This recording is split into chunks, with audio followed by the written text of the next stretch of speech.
महापुरुषों बड़े प्यार से कहिए धन निरंकार जी। महापुरुषों, एक बार बेड़ी पंडित देश भर में अपनी विद्वता की धाक जमाते हुए और बड़े बड़े विद्वानों को शास्त्रों द्वारा हराते हुए काशी पधारे।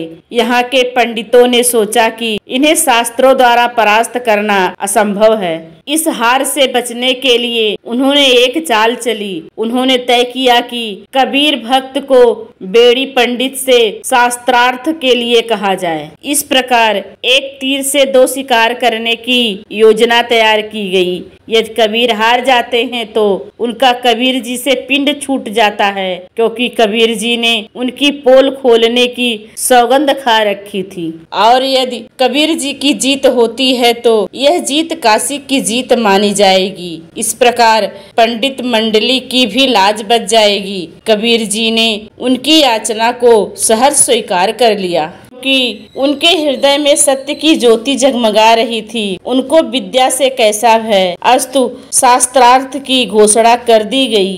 भक्त कबीर जी पूर्ण ब्रह्मज्ञानी थे। उन्हें प्रभु की कृपा से एक बात सूझी कि जब बेड़ी पंडित जी प्रातः काल शौच आदि के लिए बाहर जंगल में जाएं और जब वह पेट साफ करने के लिए बैठें तो उन्हें राम राम बुलाई जाए। अस्तु उन्होंने ठीक वैसा ही किया। जब पंडित बेड़ी जी पेट साफ करने के लिए बैठे तो दूर से कबीर जी ने जोर जोर से कहना आरंभ कर दिया, पंडित जी राम राम। पंडित जी ने अपवित्र अवस्था में होने के कारण कोई उत्तर नहीं दिया। कबीर जी जब बार बार राम राम बुलाने लगे तो पंडित जी ने क्रोध में आकर मिट्टी का एक ढेला मारा जो कबीर जी के माथे पर लगा। प्रातः 4 बजे का समय होने के कारण बेड़ी जी कबीर जी को इस रूप में पहचान नहीं सके थे। जब शास्त्रार्थ आरंभ हुआ तो कबीर जी ने बड़े आदर से पंडित जी से पूछा, क्या आप बता सकते हैं कि आपने प्रातः काल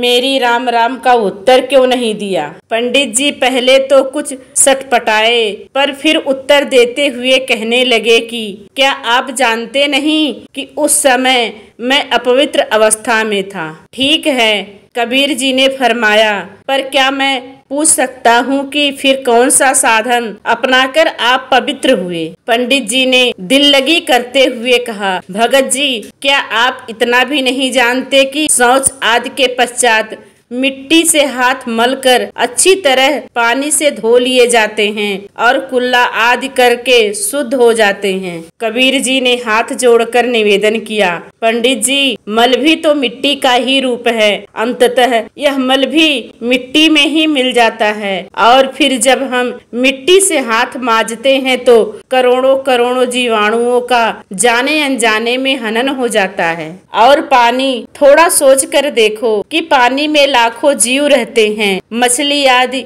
जीव पानी में मल विसर्जन किया करते हैं। यह पानी हमें इस कथित अपवित्र स्थिति से छुटकारा कैसे दिलवा सकता है? ठीक इसी तरह पंडित जी वायु आदि में भी जीवाणु विद्यमान हैं। अस्तु संसार की ये भौतिक शक्तियाँ हमें पवित्र कर पाने में असमर्थ हैं। याद रखो, परम पावन केवल परमात्मा ही है और उससे अभिन्न हुए बिना किसी अन्य उपाय से कोई भी शुद्ध पवित्र नहीं हो सकता। महापुरुषों बड़े प्यार से कहिए धन निरंकार जी।